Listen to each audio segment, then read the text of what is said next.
जो कहते हैं कि 1 करोड़ लोग से ज़्यादा उसके मेंबर हैं, बगैर किसी रजिस्ट्रेशन के, बगैर फंडिंग की कोई पारदर्शिता के, बगैर किसी तरह की जवाबदेही के चलता चला जा रहा है और उसको चलने दिया जा रहा है। हिंदुस्तान में जितनी सेंट्रल यूनिवर्सिटीज़ हैं उनके सारे के सारे वाइस चांसलर जो हैं आरएसएस की सहमति से ही नियुक्त करे जाते हैं।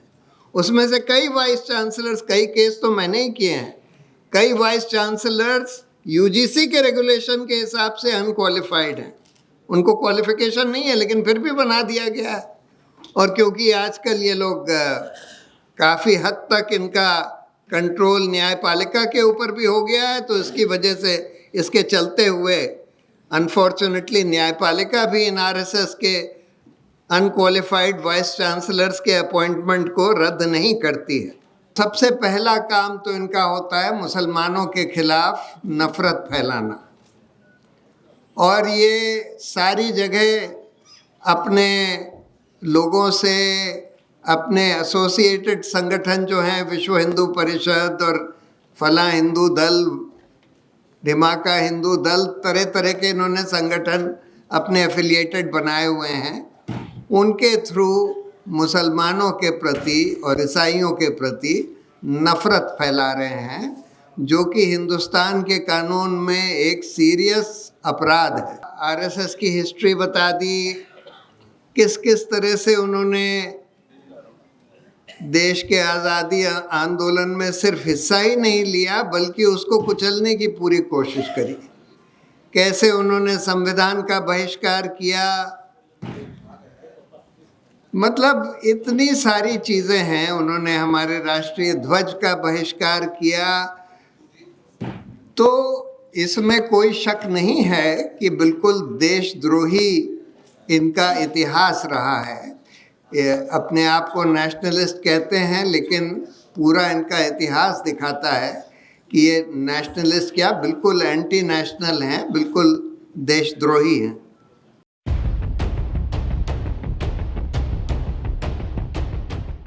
सब साथियों को नमस्कार। पहले तो मैं समाजवादी समागम को बधाई देना चाहता हूं कि उन्होंने इतने महत्वपूर्ण मुद्दे पर ये चर्चा रखी है, और फिर मैं प्रियंक खरगे जी को बधाई देना चाहता हूं कि उन्होंने ये मुद्दा इतने ज़ोर से उठाया है और इसको बिल्कुल पॉलिटिकल सेंटर स्टेज पर ले आए हैं कि आरएसएस कैसे बगैर किसी रजिस्ट्रेशन के इस तरह से फंक्शन कर रहा है इस देश में, और ख़ासकर कर्नाटक में जहां उनकी सरकार है। उन्होंने आपको पूरा आरएसएस की हिस्ट्री बता दी, किस किस तरह से उन्होंने देश के आज़ादी आंदोलन में सिर्फ हिस्सा ही नहीं लिया बल्कि उसको कुचलने की पूरी कोशिश करी। कैसे उन्होंने संविधान का बहिष्कार किया, मतलब इतनी सारी चीज़ें हैं। उन्होंने हमारे राष्ट्रीय ध्वज का बहिष्कार किया। तो इसमें कोई शक नहीं है कि बिल्कुल देशद्रोही इनका इतिहास रहा है। ये अपने आप को नेशनलिस्ट कहते हैं, लेकिन पूरा इनका इतिहास दिखाता है कि ये नेशनलिस्ट क्या, बिल्कुल एंटी नेशनल हैं, बिल्कुल देशद्रोही हैं। आज के कॉन्टेक्स्ट में अगर आज हम देखें कि आजकल ये लोग कर क्या रहे हैं, तो सबसे पहला काम तो इनका होता है मुसलमानों के खिलाफ नफरत फैलाना, और ये सारी जगह अपने लोगों से, अपने एसोसिएटेड संगठन जो हैं विश्व हिंदू परिषद और फला हिंदू दल, धिमाका हिंदू दल, तरह तरह के इन्होंने संगठन अपने एफिलिएटेड बनाए हुए हैं, उनके थ्रू मुसलमानों के प्रति और ईसाइयों के प्रति नफरत फैला रहे हैं, जो कि हिंदुस्तान के कानून में एक सीरियस अपराध है। लेकिन इन लोगों को कोई पकड़ता नहीं, क्योंकि सरकारें इनकी होती हैं, हो गई हैं, खासकर केंद्र सरकार इनकी हो गई है। तो ये जितना भी अपराध करें, जितना भी नफरत फैलाएं, कोई इनको कानून के नज़र में जवाब नहीं ठहराता। उसके साथ साथ ये हिंसा भी फैलाते हैं, अपना लाठी और तलवार और त्रिशूल और हर तरह से प्रमोट करते हैं कि भाई मुसलमानों के खिलाफ तो हिंसा होनी चाहिए, उनको मार देना चाहिए। और इसी के चलते हुए आज हम देख रहे हैं कि सड़कों पर मॉब लिंचिंग वगैरह इतने, जब से बीजेपी सत्ता में है खासकर तब से बहुत मॉब लिंचिंग वगैरह हो रही है पूरे देश में। ये सारे आरएसएस से एफिलिएटेड लोग ही हैं जो इस तरह की हिंसा, मॉब लिंचिंग वगैरह करते हैं। दूसरा इनका काम ये है कि मनुस्मृति को बढ़ाना है। कहते हैं कि हमारा तो संविधान मनुस्मृति है, जैसे आपको खरगे जी ने बताया। महिलाओं के खिलाफ, महिलाओं को कहना कि भाई वो तो बस पुरुषों की एक प्रॉपर्टी है, उस तरह की इनकी सोच है। कास्ट के बारे में भी कि दलित जो हैं उनको तो यहाँ हमारे पैर के तले रहना है, उस तरह की सोच फैलाते हैं। साथ में अभी तो एक जने निकले थे आरएसएस संगठन से, जिन्होंने खुलकर कई बयान दिए हैं, कई इंटरव्यूज दिए हैं, बताया है कि कैसे आरएसएस जो है बॉम्ब बनाने की बिल्कुल प्रशिक्षण देती है। और उस समय जब मुसलमानों को बदनाम करने के लिए ये सब कोशिश करी जा रही थी, इन लोगों के घरों पर भी बम एक्सप्लोड हुए हैं और इन्होंने बकायदा प्रशिक्षण दिया है, सिखाया है लोगों को कि तुम बम बनाकर यहाँ बम प्लांट कर दो और उसका हम जिम्मा मुसलमानों के ऊपर लगा देंगे। और ये करा भी गया है देश में, कुछ जगह पकड़ गए, लेकिन उसके बाद इनके यहाँ केस चला। फिर जब इनकी सरकार आ गई तो इन्होंने पब्लिक प्रोसिक्यूटर वगैरह बदल के और केस को रफा दफा करवा दिया। लेकिन ये काम भी ये लोग करते हैं, मतलब सिर्फ नफरत ही नहीं फैलाते, हिंसा भी फैलाते हैं, टेररिज्म भी फैलाते हैं, मतलब देशद्रोह के साथ साथ टेररिस्ट भी हैं, लेकिन चलने दिया जा रहा है। अब भाजपा कहती है कि ये तो कोई कल्चरल संगठन, ये लोग खुद कहते हैं कि हम तो कल्चरल संगठन हैं, हमको कोई राजनीति से लेना देना नहीं है। लेकिन भाजपा में जितने लोग भी आज सत्ता में बैठे हुए हैं, चाहे वो केंद्र सरकार में, चाहे इनकी राज्य की सरकारों में, ज़्यादातर लोग आरएसएस से ही निकले हुए हैं। और आरएसएस ने भाजपा का एक मंत्री भी बना रखा है जो भाजपा की सरकार से लियाज करता है, बातचीत करता है कि भाई आरएसएस के कहने के हिसाब से सरकार चलती रहे। और ये लोग खुद ही कहते हैं, मोदी और लोग, कि भाई आरएसएस तो हमारा, अब तो खैर वो इजराइल को कहते हैं कि इजराइल हमारा बाप है, नहीं तो अदरवाइज आरएसएस को कहते थे कि भाई आरएसएस तो हमारा बाप है। वो मातृ संगठन है और ये अच्छा, फादरलैंड है। अच्छा, फादरलैंड, ठीक है। तो यूनिवर्सिटीज में अब सरकार जो है, उन्होंने यूनिवर्सिटीज के वाइस चांसलर्स का चयन जो है पूरा आरएसएस के ऊपर छोड़ दिया है। और अब आप देख सकते हैं कि हिंदुस्तान में जितनी सेंट्रल यूनिवर्सिटीज हैं, उनके सारे के सारे वाइस चांसलर जो हैं आरएसएस की सहमति से ही नियुक्त करे जाते हैं। उसमें से कई वाइस चांसलर्स, कई केस तो मैंने ही किए हैं, कई वाइस चांसलर्स यूजीसी के रेगुलेशन के हिसाब से अनक्वालिफाइड हैं, उनको क्वालिफिकेशन नहीं है, लेकिन फिर भी बना दिया गया है। और क्योंकि आजकल ये लोग काफ़ी हद तक इनका कंट्रोल न्यायपालिका के ऊपर भी हो गया है, तो इसकी वजह से, इसके चलते हुए अनफॉर्चुनेटली न्यायपालिका भी इन आरएसएस के अनक्वालिफाइड वाइस चांसलर्स के अपॉइंटमेंट को रद्द नहीं करती है। एक आध चीज़ प्रियंक खरगे जी शायद कहना भूल गए कि इन्होंने अपनी किताबों में लिखा हुआ है कि हिटलर को कितना आदर करते थे, कितना प्रेज करते थे। हिटलर को तो ये इन्होंने खूब ग्लोरीफाई किया है, मतलब बिल्कुल फांसीवादी इनकी सोच है, कम्युनल फांसीवादी पूरी सोच है। लोकतंत्र में तो बिल्कुल विश्वास ही नहीं करते।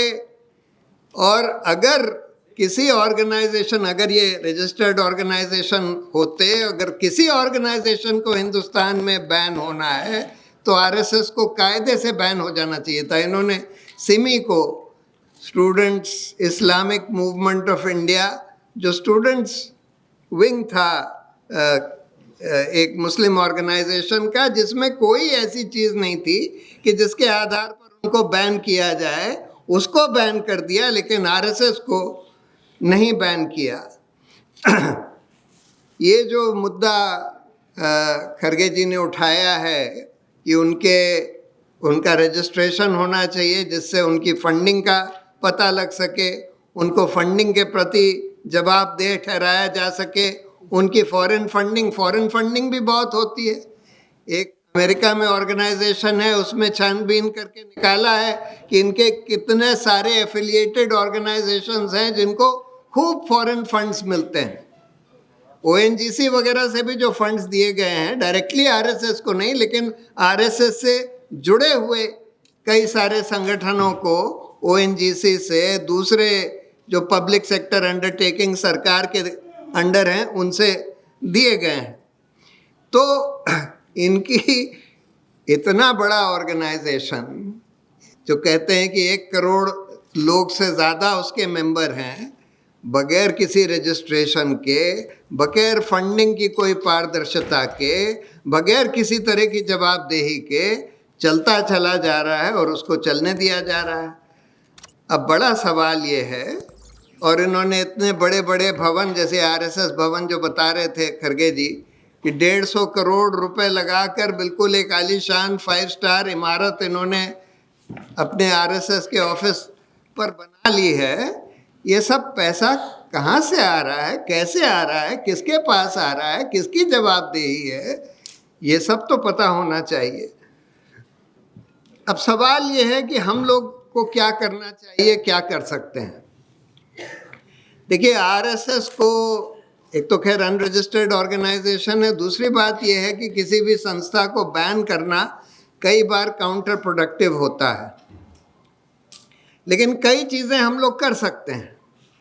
हम लोग कम से कम पूरे देश को, आज तो सोशल मीडिया का ज़माना है, ऑल्टरनेट मीडिया का ज़माना है, गोदी मीडिया तो खैर सरकार का एजेंडा चलाता है, हिंदू मुस्लिम का एजेंडा चलाता है, लेकिन अब जैसे ये सारा कॉकरोच जनता पार्टी के प्रोटेस्ट में देखा गया कि आज ऑल्टरनेट मीडिया, सोशल मीडिया जो है, मेन स्ट्रीम मीडिया से ज़्यादा ताकतवर हो गया है, कहीं ज़्यादा ताकतवर हो गया, और हमको उसका इस्तेमाल करके इनको पूरा एक्सपोज करना है। इनके बारे में जो जो खरगे जी ने बताया, और भी जो चीज़ें हैं कि कितने ये लोग हिंसक हैं, कितने कम्युनल हैं, कैसे देश को कमज़ोर करने के लिए इन्होंने पूरी कोशिश करी हुई है, कैसे महिला विरोधी हैं, दलित विरोधी हैं, क्या क्या इन लोगों ने किया हुआ है, हिटलर के बड़े प्रेमी हैं, वगैरह वगैरह। ये सारी चीज़ें हम लोगों को पहली बात तो एक्सपोज करनी चाहिए। दूसरी बात, बहुत चीज़ें करते हैं या इनके लोग करते हैं जो नफ़रत फैलाते हैं, हिंसा फैलाते हैं, बिल्कुल खुलेआम ये लोग नफ़रती भाषा बोलते हैं, हिंसक भाषा बोलते हैं। ये सब कानूनी अपराध हैं, और इसके लिए इन लोगों को जवाबदेह, इनके जो फंक्शनरीज़ हैं उनको जवाबदेह ठहराने के लिए हमको, हमारी जो लीगल टीम है, जो एक वॉलंटियर लीगल टीम है, कल वो कपिल सिब्बल के यहाँ से एक कॉकरोच जनता पार्टी के साथ प्रेस कॉन्फ्रेंस में बोला गया कि एक लीगल डिफेंस टीम वो बनाएंगे जो स्टूडेंट्स वगैरह हैं उनको डिफेंड करने के लिए। हम लोगों को एक लीगल ऑफेंस टीम बनानी चाहिए जो इन लोगों को जवाब दे ठहराने के लिए, जो ये लोग अपराध कर रहे हैं, इनके खिलाफ मुकदमे दायर करने के लिए और उन मुकदमों को परस्यू करने के लिए, क्योंकि ये बहुत, जब तक इन लोगों को जवाबदेह नहीं ठहराया जाएगा। मैं तो ये दूसरी बात भी कहता हूँ कि पुलिस आजकल झूठे मुकदमे बना देती है हमारे अच्छे अच्छे मानवाधिकार के कार्यकर्ताओं के खिलाफ। जब तक उन पुलिस वालों को जवाबदेह नहीं ठहराया जाएगा, उनके खिलाफ केस नहीं रजिस्टर करा जाएगा, तब तक ये सिलसिला नहीं रुकेगा। उसी तरह से जब तक इन लोगों को जवाबदेह नहीं ठहराया जाएगा, और उसके लिए हम लोगों को एक लीगल टीम बनाकर इसको परस्यू करना होगा, इंश्योर करना होगा कि भाई FIR रजिस्टर होती है, उसका इन्वेस्टिगेशन होता है, चार्जशीट फाइल होती है, इन लोगों का प्रोसिक्यूशन होता है, क्योंकि ये लोग जो कर रहे हैं ये बिल्कुल संगीन अपराध हैं हमारे कानून में। तो कई चीज़ें हम लोग कर सकते हैं। और ऑफ कोर्स मैं ये बात कहता हूँ कि आज इस देश की जिस तरह से व्यवस्था पूरी चरमरा गई है, सारे इंस्टीट्यूशंस चरमरा गए हैं, तो इसके खिलाफ हम लोगों को सड़कों पर उतरना पड़ेगा। और अभी ये जो कॉकरोच जनता पार्टी का और जो जेन ज़ी का जो एक मिनी रेवोल्यूशन हुआ हमारे देश में, जिसकी वजह से धर्मेंद्र प्रधान को रिज़ाइन करना पड़ा, ये इसी का नतीजा था कि लोग सड़कों पर उतरे।